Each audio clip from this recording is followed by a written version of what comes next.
ছোট ছোট শিক্ষার্থীদের জন্য জোড় ও বিজোড় সংখ্যা শেখার ও চেনার কয়েকটি সহজ পদ্ধতি বলবো।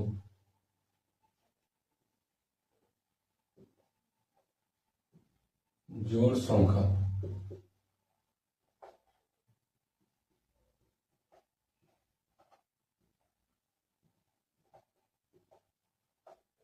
Even number, even. এখানে 4টি লেটার আছে, 4টি লেটার দুটি দুটি করে জোড় বাঁধছে।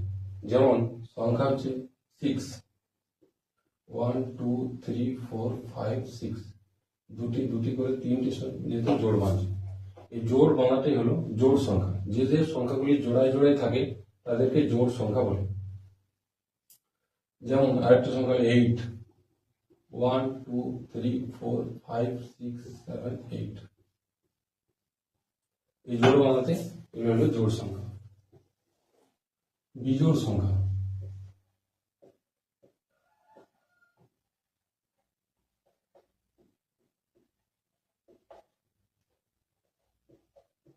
অড নাম্বার,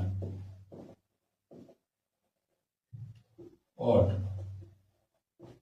এখানে 3টি লেটার আছে, দুটি জোড় বাঁধছে, একটি জোড় বাঁধছে না। যেমন সংখ্যা 5, 1 2 3 4 5, এটা দুটি দুটি জোড় বাঁধছে, একটি সংখ্যা জোড় বাঁধছে না।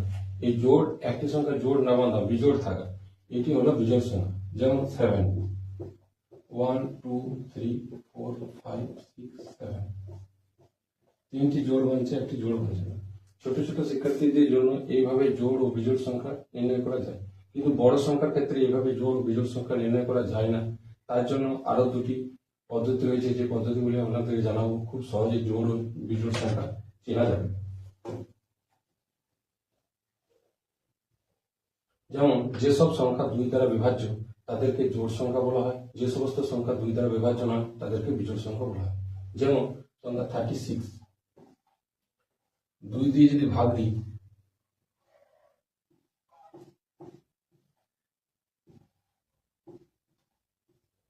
এখানে কোনো ভাগশেষ নেই, পূর্ণ বিভাজ্য। 36 একটি জোড় সংখ্যা।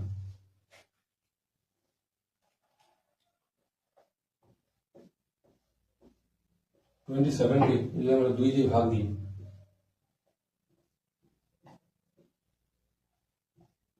এখানে এক ভাগশেষ থাকে। যেসব সংখ্যাকে 2 দ্বারা ভাগ করে ভাগশেষ থাকে সেটি একটি বিজোড় সংখ্যা।